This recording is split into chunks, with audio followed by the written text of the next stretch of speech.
स्वागत आहे। दिवाळी आता तोंडावर येऊन ठेपले। आता सगळीकडेच फराळाचे सुगंध यायला सुरुवात होईल। तर आजपासून आपण दिवाळी सीरीज सुरू करणार आहोत। आपले बरेचसे फराळ मागच्या सीरीज मध्ये कंप्लीट झालेले आहेत। त्या प्रत्येक फराळाची लिंक मी इथे डिस्क्रिप्शन बॉक्स मध्ये दिलेली आहे। तर आजपासून आपण दिवाळी सीरीज ही सुरू करतोय। काही छान छान पदार्थ मी तुमच्यासाठी घेऊन येणार आहे। काही अगदी इन्स्टंट आहेत। त्यातलाच आज एक पहिला पदार्थापासून आपण सुरुवात करणार आहोत, म्हणजे कुरमुऱ्याचा म्हणजेच मुरमुऱ्याचा चिवडा। खूप सोपा आहे, अजिबातच कठीण नाहीये। बऱ्याच जणांना पातळ पोह्यांचा चिवडा आवडत नाही, तर तुम्ही हा झटपट होणारा चिवडा सुद्धा खाऊ शकता। अजिबात तेलकट होत नाही। तेलकट न होण्यासाठी मी इथे बऱ्याच काही टिप्स सांगितल्या आहेत। त्या टिप्स तुम्ही जर फॉलो केल्या तर तुमचा सुद्धा चिवडा अजिबात तेलकट होणार नाही। हा कुरमुऱ्याचा चिवडा तर सगळेच जण करत असतील, पण मी ज्या पद्धतीने करते तो मी तुम्हाला आज इथे दाखवणार आहे। अगदी सोपी पद्धत आहे। तर त्याचीच रेसिपी बघण्यासाठी आपला व्हिडिओ शेवटपर्यंत बघत राहा। व्हिडिओ कुठेही स्किप करू नका आणि आपल्या चॅनलवर नवीन असाल तर आपल्या चॅनलला सबस्क्राइब करायला विसरू नका। तर चला आपण रेसिपी बघूया। इथे मी एक पातेलं घेतलंय। यामध्ये मी 1 किलो हे कुरमुरे घेतलेत। हे बघा, अशा टाईपचे आपल्याला छान कुरमुरे घ्यायचे आहेत। अगदी बारीक कुरमुरे घ्यायचे नाहीयेत, तर अशा पद्धतीचे आपल्याला कुरमुरे घ्यायचे आहेत। हे बघा, लेले कुरमुरे आपल्याला घ्यायचे आहेत। तर आता आपल्याला हे हलकेसे मंद आचेवर भाजून घ्यायचे आहेत। म्हणजे काय होतं की चिवडा हा छान कुरकुरीत होतो, मऊ पडत नाही। किंवा जर तुमच्याकडे कुरमुरे असतील आणि ते जर मऊ असतील तर तरीसुद्धा ते आपल्याला हलकेसे भाजून घेणं महत्त्वाचं आहे। तर इथे मी आता मंद आचेवरती हे हलकेसे भाजून घेणार आहे। साधारणतः 1-2 मिनटं आपण हे भाजून घ्यायचे आहेत, म्हणजे छान चिवडा हा कुरकुरीत राहतो, मऊ पडत नाही। कारण कुरमुरे काय होतं, जरा हवा लागली की ते मऊ पडतात आणि मग ते चिवडा त्याचा छान लागत नाही। आपल्याला याचा रंग बदलायचा नाही आहे, फक्त भाजून घ्यायचे आहेत। आपले थोडेसे भाजून झालेले आहेत। आता आपण एकदा चेक करूया की आपला कुरमुरा कुरकुरीत झाला आहे का। तर असा दाबून बघायचा, असा चेपला जातोय कुरमुरा, म्हणजे आपला कुरमुरा अजून मऊ आहे। आपल्याला अजून मिनिटभर हे कुरमुरे भाजून घ्यायचे आहेत, म्हणजे छान व्यवस्थित कुरमुरे आपले कुरकुरीत होतील। काही जण याला कुरमुरे म्हणतात, काही जण याला मुरमुरे म्हणतात। मी याला शक्यतो कुरमुरेच म्हणते। तुम्ही काय म्हणता हे मला कमेंटमध्ये नक्की सांगा। तर आता आपले इथे मिनिटभर भाजून हे कुरमुरे झालेले आहेत। आपण चेक करूया। हे बघा, व्यवस्थित असा कुरकुरीत आवाज येतोय, म्हणजे आपले कुरमुरे व्यवस्थित भाजले गेलेत। तर आता आपण इथे हा गॅस बंद करायचा आहे। आता आपण कढईमध्ये साधारणतः 2 कप हे तेल घेणार आहोत। 1 कप म्हणजे साधारणतः 250 ml मी इथे तेल घेतलेलं आहे। असे आपण 2 कप घेतलेले आहेत। जर तुम्हाला तेलाचं प्रमाण कमी हवं असेल तर तुम्ही 1 कपसुद्धा घेऊ शकता। चिवड्याला तेल हे खूप व्यवस्थित लागतं, अगदी जास्त पण होता कामा नये। जर चुकून जास्त झालं तर चिवडा हा तेलकट होऊ शकतो। आपलं तेल चांगलं तापलेलं आहे। आता आपण प्रथम यामध्ये तळून घेणार आहोत। 1 कप म्हणजे 100 ग्रॅम मी इथे सुक्या खोबऱ्याचे काप घेतलेले आहेत। तर आता आपण हे चांगले गोल्डन ब्राऊन असे छान तळून घेणार आहोत। आपल्याला हे मंद आचेवरच तळायचे आहेत, फुल गॅस करू नका, नाहीतर हे जळतील आणि हे अगदी काळपट होतील। याचा रंगसुद्धा बदललेला आहे, हा परफेक्ट कलर आहे। आता आपण हे काढून घेऊया। यापेक्षा जर जास्त तळले गेले तर कडसर लागतात आणि पूर्णपणे काळे होतात। तर अगदी परफेक्ट कलर आहे। आता आपण हे काढून घेऊया। यानंतर आपण इथे 1 कप म्हणजे 100 ग्रॅम हे शेंगदाणे तळणार आहोत।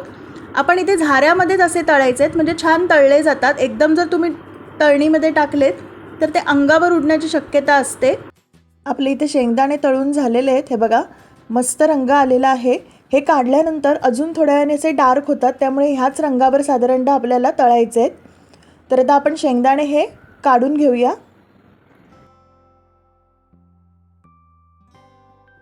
आता आपल्याला साधारणतः 8 ते 10 मिरच्यांचे तुकडे हे तळून घ्यायचे आहेत। आपल्याला मिरच्या या चांगल्या कुरकुरीत करायच्या आहेत। मी मिरच्या इथे झाऱ्यामध्येच टाकलेल्या आहेत, त्यामुळे काय होतं, मिरचीचं बी हे खाली पडतं, अंगावर उडत नाही पटकन। मिरची आता हळूहळू कुरकुरीत व्हायला सुरुवात झाली आहे।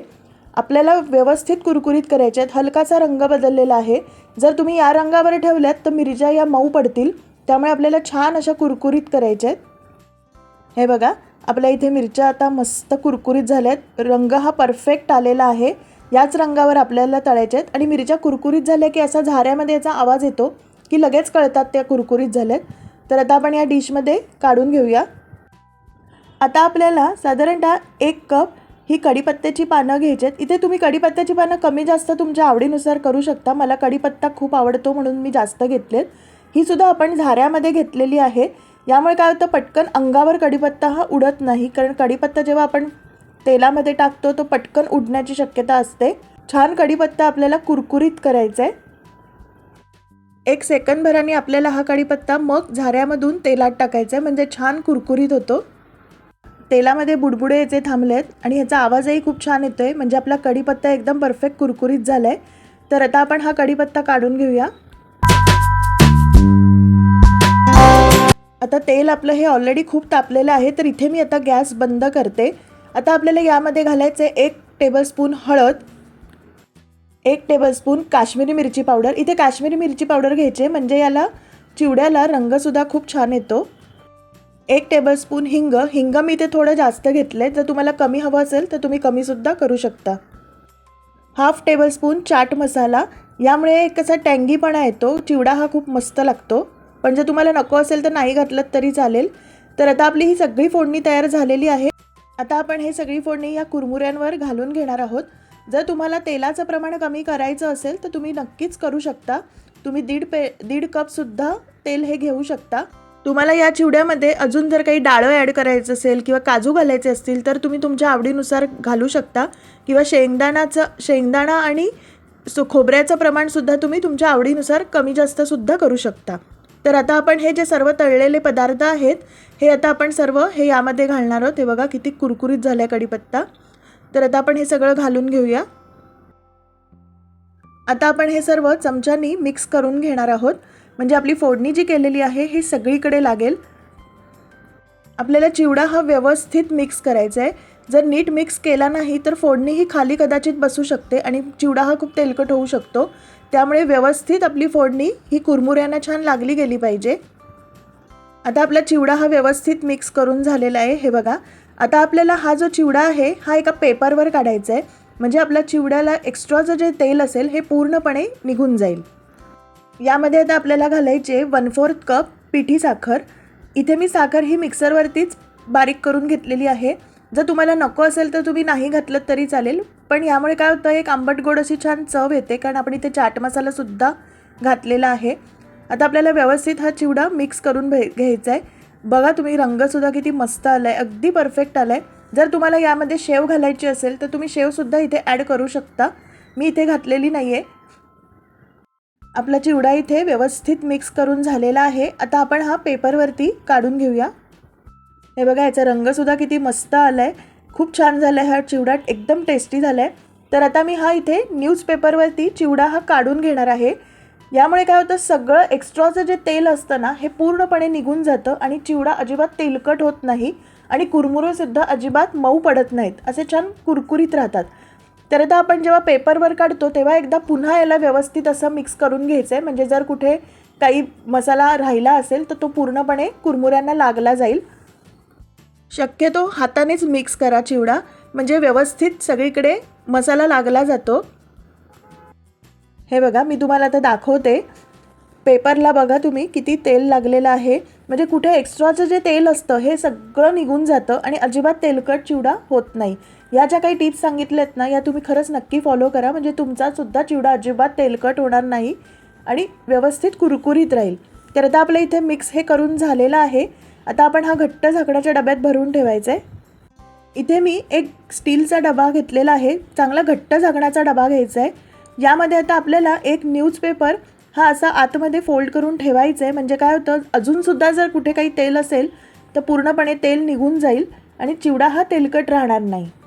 अजून एक पेपर मी या बाजूने सुद्धा ठेवते, म्हणजे वरपर्यंत पेपर आला की पूर्ण चिवड्याचं तेल जे असतं एक्स्ट्राचं ते सगळं निघून जातं.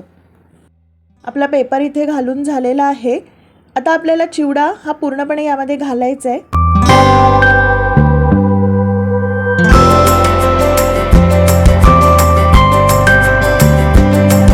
आपला चिवडा पूर्ण हा डब्यामध्ये भरून झालेला आहे. बघताय किती मस्त झालाय चिवडा, एकदम कुरकुरीत झालाय, अजिबात तेलकट झालेला नाही आहे. असं टॅप केल्यामुळे काय होतं, चिवडा हा डब्याच्या तळापर्यंत जातो.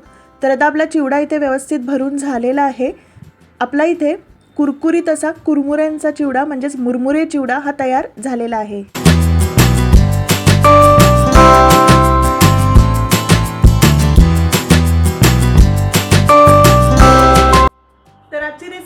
कशी वाटली हे मला कमेंट करून नक्की सांगा। त्यासाठी आपला व्हिडिओ लाईक करा, शेअर करा आणि आपल्या चॅनलला सबस्क्राईब करायला विसरू नका आणि बेल आयकॉनचं बटन दाबायला विसरू नका, म्हणजे तुम्हाला नवीन व्हिडिओज हे बघायला मिळतील। चला मग भेटू आपण आपल्या नेक्स्ट व्हिडिओमध्ये एका नवीन रेसिपीसह। तर विश तुमची डिश आमची। नमस्कार।